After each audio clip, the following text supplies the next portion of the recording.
This spectacular home, built atop a waterfall in a Pennsylvania forest, is now on equal footing with the Taj Mahal, the Great Wall of China, and the Pyramids of Giza, at least in the eyes of the UN.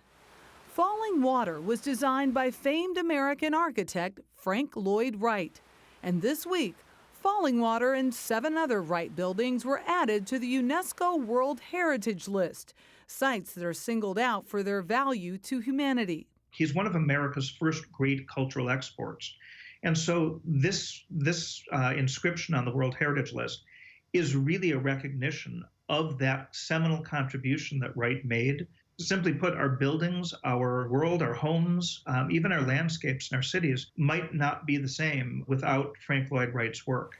In addition to Fallingwater, the other sites to make the list include Unity Temple in Oak Park, Illinois, designed by Wright in 1905 and still in use today. It's a beautiful example from his early period of how he could take an industrial material, structural concrete, and render a sacred space with it. And 2 of Wright's personal homes, Taliesin, built in Wisconsin using native materials, and Taliesin West in Scottsdale, Arizona, a structure that seamlessly blends into its desert setting. These might be the most personal expressions of his work because he wasn't setting out to meet the requirements of a client.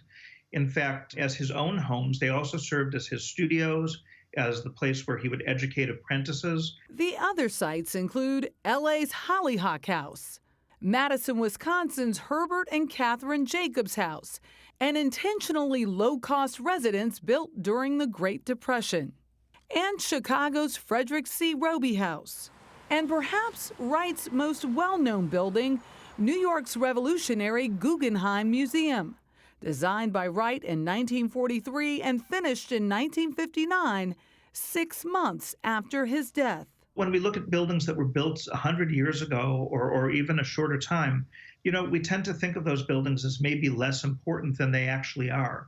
So this, I think, will help the cause of preserving not only these 8 buildings and the rest of Frank Lloyd Wright's work, but a lot of other buildings that are part of our modern cultural heritage.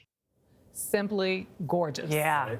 I want to live there. Modern and just, he was so ahead of his time. Oh, go on with your bad self, Frank Lloyd Wright.